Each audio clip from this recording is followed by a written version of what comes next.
गर्मी में गरीब बेटी की जादुई खास की एसी। ओह, कितनी गर्मी लग रही है। ऊपर से ये टेबल पंखा भी मरमर कर चल रहा है। एसी लगी होती तो मस्त नींद आती। तभी पंखा चलते चलते जोरदार आवाज करके बंद हो जाता है, जिसकी आवाज से गरीब सत्यकाम का परिवार जाग जाता है। अजी, ये इतनी तेज आवाज कैसी थी?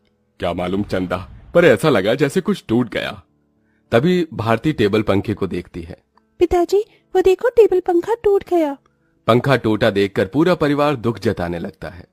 हे भगवान, ये क्या, एक और परेशानी बढ़ा दी तूने हम गरीबों पर। ये टेबल पंखा ही तो इस गर्मी में हमारा इकलौता सहारा था। अब तो इस गर्मी में हम बेहाल हो जाएंगे। कितना कहता था मैं कि दिन में पंखा बंद रखा करो, सारा दिन तो चलता रहता था। अब दिन रात चलेगा, कोई भी चीज तो खराब तो होगी ही ना। एक एक पाई जोड़ कर लिया था ये पंखा, अब कहां से लाऊंगा तुम्हारे नए पंखे का दाम। इसलिए तो कहती हूँ पिताजी कि घर में एक एसी लगवा दो। गर्मी भी नहीं लगेगी और नींद भी अच्छी आएगी। ये सुनकर गरीबी से झुंझलाया सत्यकाम अपनी दूसरी बेटी भारती को डांट लगाते हुए बोला, अरे चुप कर तू भारती, तेरा बाप कोई सर्विस वाला थोड़े है जो लाख रुपए महीना कमाता है। जब देखो एसी एसी एसी कहते रहती है। ये एसी सोफा सब अमीरों के घरों में होता है, हम गरीबों की औकात में नहीं है खरीदना। अजी, अब जाने भी तो बच्ची है। अब ही चलो सब सो जाओ। आस पड़ोस वाले भी इतनी रात में हम गरीबों के घर में से हल्ला गुल्ला होता सुनेंगे तो क्या कहेंगे। जैसे तैसे सब गर्मी में सो जाते हैं, लेकिन अपने गरीब माँ बाप बहन को गर्मी से बेहाल देखकर वो गरीब बेटी रात भर खुद सो भी नहीं पाई। अरे सुबह हो गई, जल्दी से साफ सफाई कर लेती हूँ, फिर बाबा के लिए चाय भी बनानी है। घर में झाड़ू लगाकर जब वो घर के बाहर आकर देखती है तो आम के पेड़ से पूरे आंगन में पत्ते ही पत्ते बिखरे थे और पेड़ पर फल लगने को थे, जिसे देखकर वो खुश हो गई। अरे वाह, आम के पेड़ पर तो बेर लगने लगे हैं। अच्छा है, थोड़े दिन में आम पक जाएंगे। पिताजी को तो आम के साथ रोटी खाना कितना पसंद है। अगर उन्हें रोज अपनी मनपसंद की सब्जी या फिर मीठे आम मिल जाए तो वो पेट भरकर रोटी खाते हैं। लेकिन इस गरीबी में नमक रोटी और चटनी रोटी खाकर ही गुजारा करना पड़ रहा है। इस घर की बड़ी बेटी होते हुए भी मैं अपने गरीब माँ बाप के लिए कुछ भी नहीं कर पा रही हूँ। मेरे प्यारे आम के पेड़, मैं उनके लिए कुछ करना चाहती हूँ। खास करके भारती की ख्वाहिश है कि हम अपने घर में एसी लगवाएं। सबसे पहले मैं अपनी कमाई से अपने घर में एसी लगवाऊंगी। गीतू रोज ही अपने आंगन में लगे उस आम के पेड़ से अपना सुख दुख बांटती थी। वो पेड़ जैसे उसके परिवार का हिस्सा बन चुका था, क्योंकि गीतू ने 5 साल की उम्र में आम की गुठली बोई थी और हर दिन उसमें खाद पानी डालती, जिससे आज पेड़ इतना विशाल और फलदार था। पेड़ के नीचे हर कुछ दिनों में घास उगाती, जिसे गीतू जुगाड़ लगाकर कभी घास की चटाई तो कभी कालीन बुना करती थी। गीतू, मैं और तेरे पिताजी जमींदार के खेत पर जा रहे हैं काम करने। माँ, आप और पिताजी अपनी खेती खुद क्यों नहीं उगाते? वो जमींदार तो यही चाहता है कि हम गरीब लोग सारी जिंदगी उसकी गुलामी करें। तभी तो धूप में वो आपसे गधों की तरह काम करवाता है और सिर्फ 100 रुपए ही देता है पूरे दिन के। पिताजी, आप ही तो कहते हैं ना कि हम गरीब किसान मिट्टी से सोना उगाते हैं। हाँ बेटिया, लेकिन एक गरीब के लिए 2 रोटी कमाना रोज की कठिन चुनौती होती है, जिसे पार करना पड़ता है। सत्यकाम और चंदा चिलचिलाती कड़ी धूप और गर्मी में खेत पर आते हैं, जहां जमींदार ठाठ से कुर्सी पर बैठा था और नौकर छतरी लिए खड़ा था। ओहो, बाप रे बाप, कितनी गर्मी है, आग बरस रही है। इतनी गर्मी में तो एसी की ठंडी हवा छोड़ने का मन ही नहीं करता। राम राम मालिक। अरे भाड़ में गया तेरा राम राम, यहाँ गर्मी से मेरा कचूमर निकला जा रहा है। कहाँ मर रहा था? हाँ, अब तक कहाँ मर रहा था? चलो दोनों मियाँ बीबी खेत जोतने में लग जाओ, उठाओ हल। जी मालिक। बेचारे दोनों कड़ी धूप में उतनी बड़ी जमीन में हल जोतते हैं, उनके माथे से टप टप पसीना बहता जाता है। अजी, शाम हो गई। आज तो मालिक दिहाड़ी देने के डर से आए ही नहीं। उनकी हवेली चलकर मांग लेते हैं। पंखा ठीक भी तो कराना है, वरना गर्मी में गुजारा नहीं होगा। दोनों जमींदार के घर आते हैं, जहां जमींदार पांव पसारे एसी की चिल्ड ठंडी ठंडी हवा खा रहा था। ओहो, क्या मजा आ रहा है। हा, एसी में भैया मजा बहुत है। अरे सत्यकाम, तू यहाँ? जी मालिक, पैसे दे दीजिए। ये पकड़ 200 और चल दफा हो जा। इसी तरह दिन गुजरते हैं। दोनों मियाँ बीवी जो भी कमा कर लाते अपनी गरीब बेटी के हाथों में रख देते, जिससे बहुत ही समझदारी से गीतू घर चलाती और उसमें से कुछ बचा भी लेती।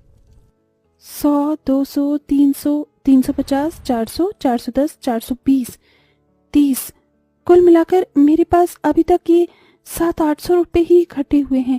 इतने में एसी कहाँ से आएगी? अगर मैं किश्त बंधवाकर भी एसी ले आऊं तो फिर मैं कैसे किश्त भरूंगी? तभी भारती अपनी गरीब बहन गीतू को परेशान देखकर बोली, दीदी, आजकल तो कबाड़ी वालों के पास भी अच्छी अच्छी चीज मिल जाती है। अमीर लोग तो नया खरीद लाते हैं और महंगी चीज भी बेच देते हैं। हाँ, ये ठीक रहेगा। मैं कबाड़ी में से कोई एसी उठा लाती हूँ। गीतू एसी खरीदने कबाड़ी की दुकान पर चली आई। भैया जी, मुझे कोई सस्ती एसी दिखाइए। गरीब लड़की लगती है, एक काम करता हूँ, ये खटारा वाली एसी थमा देता। इसे क्या पता इसमें क्या डिफॉल्ट है। ये लो बहन जी, ये एकदम बढ़िया एसी है। ये चलती तो है ना? चलती नहीं, दौड़ती है। एकदम धूम मचा देगी ठंडी हवा की। 1000 रुपए की लगेगी। अब जल्दी से ले लो। लेकिन मेरे पास बस 800 ही हैं। चलेगा चलेगा, दे दो। गीतू खुशी से वो एसी घर लाकर सबको चलाकर दिखाती है। माँ, पिताजी देखो, आपकी गरीब बेटी एसी खरीद कर लाई है 800 में। अब हमें गर्मी में नहीं सोना पड़ेगा। मगर ये चल क्यों नहीं रही? 800 में कोई एसी देता है भला क्या? पैसे फंसा कर आई है जाकर। सब मुंह बनाकर सो जाते हैं और गीतू पेड़ के पास आकर रोने लगी। मेरे प्यारे आम के पेड़, वो कबाड़ी वाला मुझ गरीब के पैसे खा गया। ये एसी चल भी नहीं रही। मुश्किल से 1-1 रुपया इकट्ठा किया था। गीतू को रोते देखकर पेड़ बोलने लग जाता है। गीतू, तुम रो रही हो? रो मत, मैं तुम्हारी एसी को जादुई एसी बना देता हूँ। क्या सचमुच में ऐसा हो सकता है? तभी पेड़ जादू करता है और जमीन पर ढेर सारे घास उगाते हैं जो बहुत चमक रही थी। गीतू, इस जादुई घास को मैंने अपनी शक्ति से उगाया है। इसे एसी में लगा दो, ये एसी जादुई हो जाएगी। गीतू बिल्कुल वैसा ही करती है। तभी घास का एसी बनकर पूरा होते ही सुनहरी चमक से भरकर चल पड़ता है और पूरे घर को बर्फ के जितना ठंडा कर देता है। माँ, पिताजी, भारती देखो, एसी चलने लगी। पूरा गरीब परिवार घास के एसी को चलते देखकर चौंक जाते हैं। अरे देखो चंदा, हमारी बिटिया ने घास की एसी बनाई है। हाँ जी, लेकिन ये घास की एसी कैसे चल रही है? ये एसी कूलर तो बिजली से चलते हैं। तभी जादुई घास एसी के आंख कान मुंह बन जाता है। एसी इठलाकर बोला, क्योंकि मैं जादुई घास का एसी जो हूँ। ये लो, जी भर के खूब ठंडी हवा खाओ। अरे वाह दीदी, क्या धांसू एसी बनाई है। हम गरीबों जैसे घास की एसी है। एसी तो बड़े बड़े अमीरों के घर में भी नहीं होगी। अब हम गर्मी में एसी की ठंडी हवा में सोएंगे। तभी चंदा रोते हुए बोली, बिटिया, अगर दिन भर इस एसी की ठंडक में ही सोते रहेंगे तो कमाएगा कौन? बगैर खून पसीना बहाए पैसे थोड़ी मिलता है। ये कहते हुए चंदा रोने लगती है। तभी जादुई घास एसी में से ठंडी हवा के साथ नोट बरसने लगते हैं। लूट लो, लूट लो, जितने चाहिए लूट लो। देख क्या रही हो? अरे रामा, ये जादुई घास की एसी तो लक्ष्मी मैया का रूप है। चंदा देख, कैसे करारे करारे नोट दे रहा है ये एसी। क्योंकि मैं कोई मामूली एसी नहीं बल्कि जादुई घास का एसी हूँ। मैं तुम्हें हीरे जवाहरा सोना चांदी सब दे सकता हूँ। एसी के इस कथन को सुनकर गीतू ने उसे आजमाया।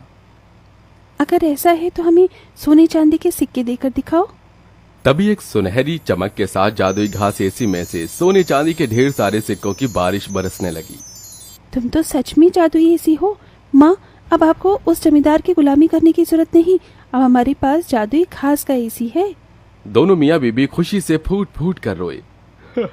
चंदा देखो, अब हमें और दुख नहीं काटना पड़ेगा। न किसी की ये गालियां खाकर गुलामी करनी होगी। ये जादुई घास की एसी हमें बंधुआई से छुटकारा दिलाने आई है हमारे घर। जाओ सत्यकाम, इन सिक्कों से कर्ज चुका दो। सत्यकाम ने जादुई घास एसी से मिले सिक्कों को बेचकर सबका कर्जा भर दिया और उसने पंखा, कूलर, एसी की अपनी दुकान खोली, जिससे गरीब भी कम दाम पर एसी खरीद सके। उस गरीब बेटी के बनाई जादुई घास एसी ने उसके गरीब परिवार का भाग्य बदल दिया।